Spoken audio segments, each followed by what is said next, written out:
Hello everyone and welcome to the Smashi Business Show. Today is day 3 of Web Summit and it's the 25th of Feb today and it's crazy out here. I'm Abdul Majid. And I'm Richard Fitzgerald. And today we're going to discuss a lot of interesting story. Masayoshi-san of Softbank has said that he's lost a lot of money for PIF and Crown Prince Mohammed bin Salman. Apart from that, we're going to talk about ByBit, that VARA statement has come out that they're unregulated. They've applied for a license, but they're still unregulated. And lastly, we're going to discuss why Mohamed Al-Abbar, Emaar Properties, is bullish on the Egyptian market. Yeah, lots to talk about. You know, there's so much buzz in Qatar and there's so many headlines, so many press releases, but there's also lots happening in the region. But let's just recap yesterday. So, Majid, there's 25,000 people that's going to pass through the doors. I think the headline was over 25,000 and it was busy all day. Yet, at 4:20 p.m. when Will Smith went onto the stage, interviewed by Jay Shetty, it was like a rock star was in town. Yeah. Everyone went to the stage, it was so busy. There was that loudness throughout. We tried to get in before and it was just very, very busy. And then right after him, Malcolm Gladwell, I had a bit of a starstruck moment because I was in the speaker's lounge before. Malcolm Gladwell was there, and I've listened to, I think, at least 3 of his books. Nice. And just quite a renowned thought leader and thinker.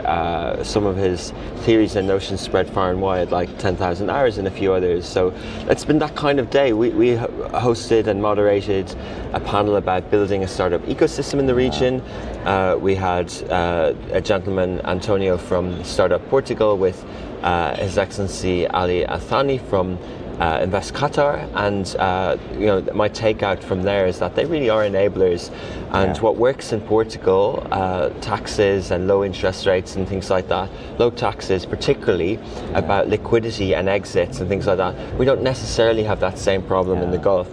So that was so interesting. What were your key takeouts from yesterday? I loved Will Smith's talk. I think it was very strategically placed at the end of the day, so people stay for it and arrive, and to be honest, the crowd was crazy. I think people are staying anyway, so we're pretty busy, but I get your point. Yeah, but today we have the same last slot for Mutaz, so I'm looking forward to that. Yesterday I went to the food summit, the thing that they took the part for.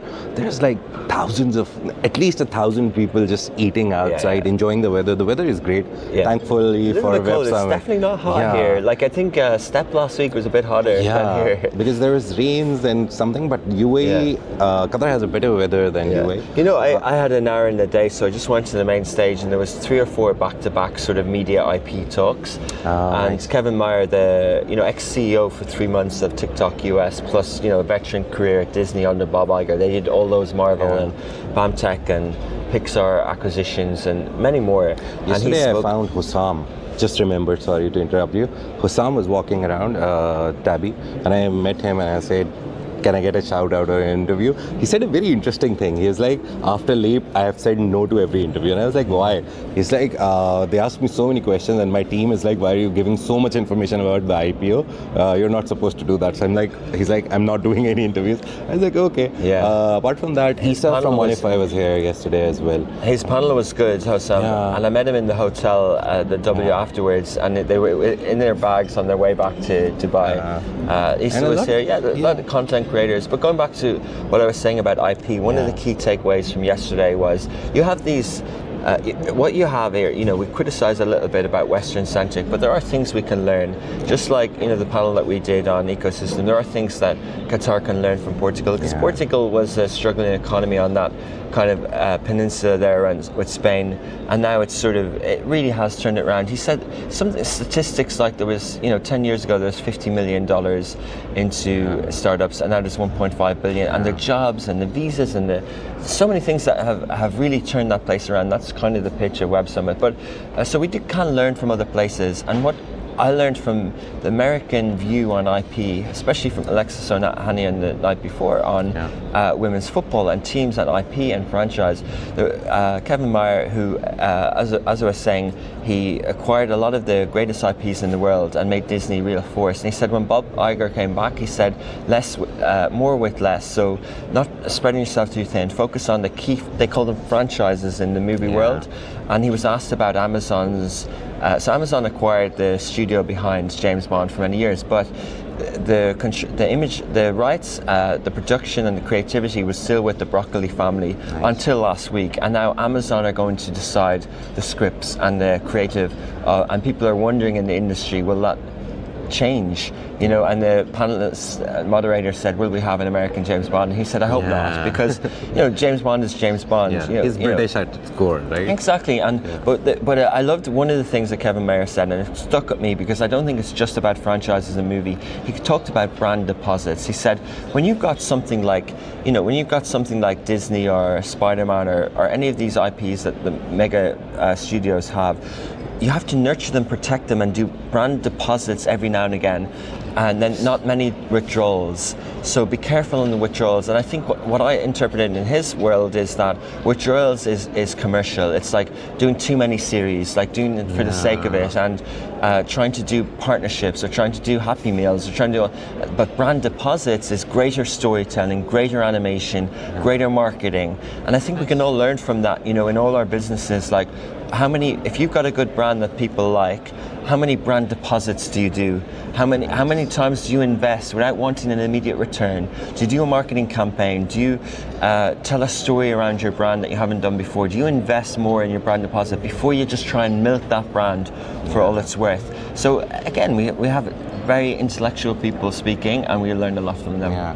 On the topic of stories that you said, Will Smith also gave a very nice anecdote of his son, 12-year-old, trying to start a company of paper bottles and sugarcane caps, and he was like, just tell your origin story again and again and again, as many times as possible, because people love origin stories. So his idea was for entrepreneurs to just get a good origin story, keep adding it, evolving it, and then keep telling it every day. Yeah, that's the best idea. I like it. Let's move on to the stories. First of all, Softbank. Masayoshi Son, Softbank, one of the guys who has been like instrumental throughout the last 2 decades in investments and everything. Lost a lot of money when he invested in Nvidia, but then exited very quickly. But now he said that he's lost a lot of money for PIF. So he's Japanese, and he's SoftBank. He's been a pioneer. He actually owns magazines, gaming magazines and computer magazines in the 80s in the US. He got very wealthy through Alibaba Investments with Jack Ma and all that, and he keeps raising funds, and he's this $1 trillion thinker, isn't he? And before PIF got really big, there's a couple of books around this. I forget which book it was, but they talked about, before PIF was growing, that the original fund was a Saudi-backed fund with Mayoshi's son, and it was called. There's a name of it. Vision Fund. Vision Fund. Yes, Vision exactly. Fund, Well done. So the Vision Fund was what Saudi were going to do, and then when they were like, hang on, why do we give it all to Mayoshi's son, and why do we give it all to Vision Fund? Why don't we create our own PIF? So they pulled back a bit, but obviously now there's no hard feelings, and he's been at FII and he's always there, and he's trying to make his money back. But I think your report showed that he's not the only PIF or Saudi Vision Fund aren't the only Gulf fund who backed Mayoshi's son. Who else did? There's a lot of. You mentioned, Sovereign Wealth Fund Mubadala in UAE, so they also lost 15 billion, or we say lost, but they put 15 billion into Vision Fund Mubadala, too. And they're showing that there is reflecting broader Gulf interest in SoftBank's ventures. What I see is interesting is that he went to Trump. He's promised 100 billion. He said make it 200 billion, and he's like, okay, I'll think about it. MBS. Then Masayoshi to Trump. So he's been investing, and he's been promising money to so many people, and big money. It's not just 500 billion for the Stargate. He's like one of the key people. SoftBank is one of the key backers. MGX from UAE is like the bankrolling company which will give the money. I think people think he keeps making comebacks and losses and stuff. He makes big bets. I think he needs to start delivering for people as well now. Apart from that, we have an update on ByBit. So ByBit, just to give you a brief outlook of what happened, they lost $1.5 billion in crypto. They were hacked. 300,000 Ethereum were taken. The technicality is very simple. Like, you have a cold wallet which you keep in your pocket. It's like a hard storage drive. You keep it there, and then there's the warm drive, these exchanges where you keep your crypto. So some guy tried to transfer his cold storage to warm storage, and in between, some hackers created a false page or something. So one guy had 1.5 billion. No, actually, a lot of people. Sorry, one guy. I mean, the people who had like these 300,000 Ethereum, they tried moving from cold storage towards ByBit. They wanted to make trades or anything, and the hackers created a very sophisticated interface which looked like ByBit. Yeah. And they're like, okay, we're putting money into ByBit, but actually it was going there. That's well explained. So yeah. That's the interesting part. After that, the ByBit founder said, I'll give 1.5 million to whoever can. Yeah, we talked about that yesterday. Problem. And then VARA, which is the regulator in the UAE, has come out and said they're not regulated. Yeah. That's a bit of a bombshell. Yeah. That's how the can biggest you not be? thing. How can you not be regulated? And they're like, they have applied for a license. Last year, around the third quarter, ByBit applied for a license. They didn't get the license till now. So it's kind of like, I think VARA is trying to move away from this whole situation. Are they operating illegally? No, it's not illegal. They have applied for a temporary license. So temporary license gives you like 1 or 2 years to operate by the time your regulation is being figured out. Not fully VARA approved. So it's like VARA's way of moving away from the whole fiasco. Well, and they did a good, I think. But to be honest, credit goes to Ben Zhu, founder of ByBit. The way he's done marketing and PR across this whole thing, up until now, because this is dicey. This is big. Like VARA saying, sorry, we're not standing behind you. The good thing is a lot of people went for withdrawals. They went and did a lot of withdrawals and they got their money back. I think CZ and Binance are an example of ones that were facing regulatory issues, and even Ripple, and there are companies have had big law cases. Like if you know the XRP Ripple story as well, like they've had big cases against them, and then they win the cases, and then they come back. So VARA are showing that they are serious about regulating, and this is a good example. Like maybe there's other people who don't have a VARA license now who are seeing this post today on Smashi Crypto and Smashi Business, going, we better get our license. And if it's in the process, we should expedite the process, get it as quickly as possible. I think if you have regulatory, it's called a regulatory moat. If you got that approval, it's going to protect you at times like this, because you can go after the culprits more if you've got the full weight of the law behind you, and that's why these regulators are in place. And I think if FTX had regulatory approval, I don't know what they had in the Bahamas back then, but if they had Dubai regulatory approval, maybe they wouldn't be in as much trouble. And that's what that's the point of why Binance have over 2,000 people in UAE working, is because of this, I guess. Some of the big numbers quickly. It's not like the first time this has happened. There's been a lot of hacks. WazirX, which was an India-based exchange, 235 million last July 2024.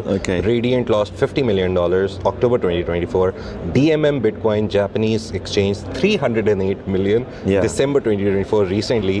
Femix Singapore, 70 million in Jan 2025 recently again. And North Korean hackers, according to Bloomberg and all the reports that are going around, AGBI, Khalees Times, all of these are reporting on it. North Korean hackers stole 1.34 billion crypto in 2024. So that's the numbers that are happening right now. I think this begs the question, where is the cyber security behind all these exchanges? Are they not investing in it, or are they just like, okay, nothing happens and they're just waiting for something to happen, and it happened now? So it's a big sign for all the crypto exchanges. Talking about big money. And Bitcoin's down to about 92, 93. It's losing a lot of money, but Just before we finish up, so the third story is Mohamed AlAbbar going bullish on the Egyptian market. He is investing 15 billion to turn downtown Cairo into what he says something no one has ever seen before. So he, I think, is making use of the money that he has made from Emaar. Emaar's shares are going up. It's going crazy. Last year we saw there was an uptick. Emaar Properties, Emaar Properties. Two listed companies in UAE. And people are, there have been so many new cities promised in Egypt. So this one is, people are not sure in Egypt if they should rebuild downtown, but he sees vision. And to be honest, I like it because a lot of his other projects were in, Belgrade and other places. And, we also did a story of what's needed to rebuild Gaza. And I just do hope that a lot of the successful developers in the region will look to places that need restructuring. When the Beirut blast happened on the 6th of August 2020, we hoped that port would be rebuilt, and it hasn't been. And I think, we talk a lot about Khalaf Al Habtoor trying to do business there, a big developer, and being pushed out. So you do need that stability and approval. And I think people are seeing that in Egypt. Yes, the devaluations have been there, but I think we're seeing coming out of that for now. I think you remember you did interview Nagati or someone else did, and he said that startups are facing a lot of problem because of devaluation. Yeah. And I was surprised, like, yeah, he's right. If it's 5 billion, now it's worth 2.5 billion because it has devaluated so much. But interestingly, Eagle Hills, which is another company started by Al-Abbar, they're going to Budapest, Hungary, they're going everywhere. They're trying to make their presence now known throughout the world, not even in the way. Okay, well, we're going to go on a quick break, and after this we'll have the CEO of Snoonu, the fastest growing delivery utility app in Qatar and expanding across the region. We're here with the CEO of Snoonu, a very well respected company in Qatar, with Hamad Al Hajri. Thanks for joining us. Thank you very much, Richard. It's my pleasure to be with you. And it's fun. It's fun to be in Web Summit Qatar. Yeah, you said you're very excited and looking forward to it. And I can see Snoonu in the background. What a strong brand. It's very eye-catching. When did you come up with it? How did it start? So Snoonu was my idea in HEC Paris as a school project, and I won as the best capstone 2017. Then 2019 we launched the project. Now it's been 5 years and 4 months, and it's I would say it's unique business model. It's not normal business. It's complex business model. We came with a super app idea, so it's multiple business in one platform. You have the food delivery on 4 different environments. There is the delivery, there is the takeaway, there is the drive-thru, and there is the premium. You can order from fine dining with luxury car and driver, all the way to e-commerce similar to Amazon. The only difference is 30 minutes. It's QCOM, and you can book events, even our workshop. You can book it through Snoonu. So it's our app idea. It's and we had to do the complex business model because Qatar market is small. Everyone claim you cannot build business model, but because it is small and unique, we have to come with unique business model. And so far we closed $500 million 2024, and we became profitable in our 3rd year. And that's that's the unique of this complex business model. You're already profitable while expanding so many verticals as well, which requires investment. You're even into the home services vertical as well. Yeah, I think the biggest, usually the biggest investment happen when you are expand to a new market. Yeah, you need to invest in marketing, brand, awareness, all these things. Yeah, it's very expensive to teach new customer. But if you have the customer, it's already with you. You just keep adding more service and more services, and they're already there. You're just gonna increase the CLTV, customer lifetime value. Yeah. And the customer actually will stick more with you because you give more him services. At some point, we have a customer who said, we cannot live without Snoonu. It's everything. It's our pharmacy. It's our, we buy electronic and TV, and we order food, and we order for pets food. Everything is by Snoonu. That's so impressive. And so Snoonu, what does it mean? The word? It's a swallow bird. Yeah. Okay. And it's actually from it's famous bird around the GCC, but actually in the world. Like so, if in France they're saying when you see the swallow bird, it's the beginning of the spring. Okay. But in US they are saying, one Snoonu does not make summer, yeah? So usually it's the beginning of this. So in every nation, it's become a romantic bird, but that bird is very fast. It's the 2nd fastest bird after the falcon. That's why you will never notice. It's very fast. It's passing the sky, like very flash speed. And it's miracle because the wing is longer than the feet, so it's fly and sleep while flying. Okay. So that it's unique bird, and we believe we are like this, where it's all about the speed. Yeah, and I think even how you mentioned, I've interviewed many CEOs, and to speak specifically about the months, the 5 years and 4 months means you're really on a journey. Your trajectory is quite fast and quite impressive, and obviously the analogy with the bird is quite cool too. So how did you build this? Did you receive funding, and what's the you're already profitable now, so it should be, for investors, it was a nice investment? Yeah, that's actually a challenge we are facing right now, that investors keep coming to us, but we said we love what we do. There is zero venture capital on our cap table, and that's how it became strength for us. So actually, there is many startups being successful because they're backed by big VCs. Snoonu is different. Snoonu is being successful because we have the best people around the world. We have 90 nationalities. 60% is ex-unicorns. All of them are here in Qatar. All of them, they love and believe we can do it. We don't need fun to do things. Yeah. And yes, like this morning I was checking Glassdoor. I see a company close funding.